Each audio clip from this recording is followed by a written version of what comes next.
હા, અત્યારે ખૂબ જ જેને હોટ ટોપિક કહેવાય એવું HMPV એટલે કે હ્યુમન મેટાન્યુમો વાયરસ અને એનાથી થતા ચેપ અને ભારતમાં એન્ટ્રી થઈ ગઈ, બેંગ્લોરમાં આવ્યો, આજે ગુજરાતમાં પણ પકડાયો.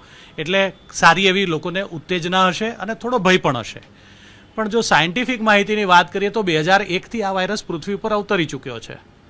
કોરોના તો 2019માં આવ્યો, આ તો એનું જૂનું છે. અને જેમ રેસ્પિરેટરી સિન્સિટિયલ વાયરસ, જેમ ઇન્ફ્લુએન્ઝા વાયરસ, જેમ કોરોના વાયરસ, એટલે કે એવા વાયરસ કે જે શ્વાસ, નાક, કાન, ગળા અને ફેફસાને અસર કરે, RNA પ્રકારના કુળનો જ આ વાયરસ છે. આ વાયરસ સામાન્ય સંજોગોમાં નાક, કાન, ગળા સુધી સિમ્ટમ્સ આપીને પછી ઠરી જતો હોય છે. એટલે કે શરદી થાય, કફ થાય, ખાંસી થાય. કદાચ કોઈની ઇમ્યુનિટી ઓછી હોય અથવા ઉંમર નાની હોય તો એ નીચે ઉતરે તો ફેફસામાં ક્યાંક ન્યુમોનિયા કરે, તાવ આપે, શરીરને ખૂબ બધો થાક લાગે, જેને મલેરિયા કહેવાય, અથવા તો બોડી એક એટલે કે કળતર થાય. દરેક વાયરસની લાઈફ 7 થી 10 દિવસની હોય, પણ જેની ઇમ્યુનિટી ઓછી હોય એને કદાચ એ વધારે નુકસાન કરી શકે એવી સંભાવનાઓ આ ફક્ત HMPVની નથી, દરેક રેસ્પિરેટરી વાયરસની છે.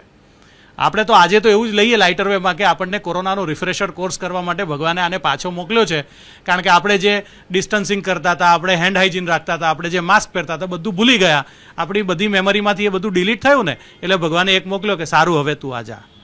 ચાઇનાથી આવ્યો છે ને ચાઇનામાંથી પૂરી માહિતી બહાર નથી આવતી એવી આપણી ગયા વખતનો અનુભવ છે, એટલે આપણને ભય લાગવો સ્વાભાવિક છે.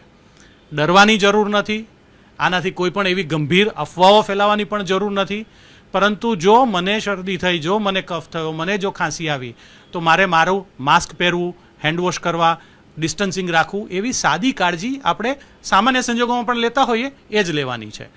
કોઈને ધારો કે નાના બાળકો છે, કારણ કે એમની ઇમ્યુનિટી ડેવલપ નથી થઈ હોતી, અને મોટી ઉંમરના લોકો કે જેમને ડાયાબિટીસ છે, બ્લડ પ્રેશર છે, હૃદય નબળું છે, કિડની ખરાબ છે, લીવર ખરાબ છે, અથવા સ્ટીરોઇડ લેવા પડે છે, અથવા કીમોથેરાપી લીધી છે, અથવા કોઈ મોટી સર્જરી થઈ છે એમાંથી રિકવર થઈ રહ્યા છે, અથવા તો સગર્ભા બહેનો છે, અથવા તો જેમણે હજી હમણાં જ બાળ જન્મ આપ્યો છે એવી માતાઓ છે, તો એમની રોગ પ્રતિકારક શક્તિ ઓછી હોવાથી આ વાયરસને કદાચ થોડો છૂટો દોર મળે.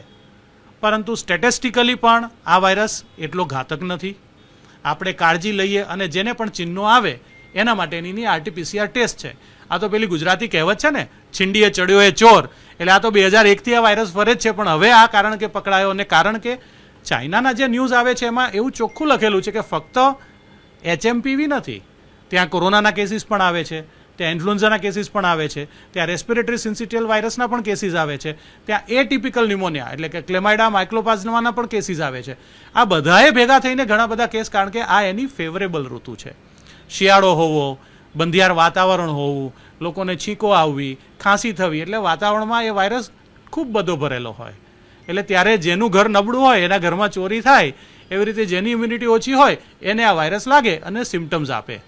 ડરવાની, ગભરાવાની કોઈ જરૂર નથી. માતા પિતા જેમના બાળકો નાના છે એમણે કોઈ પેનિક કરવાની જરૂર નથી.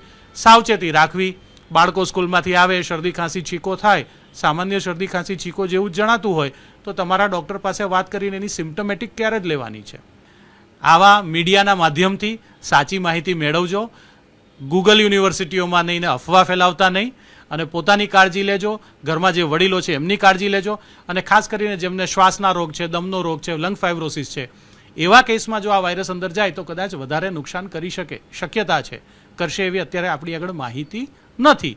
તો એમણે પોતાની દવાઓ છોડવી નહીં, પોતાની કાળજી છોડવી નહીં, અને બહાદુરી વાપરીને બહાર પણ ફરવા હરવા જવું નહીં.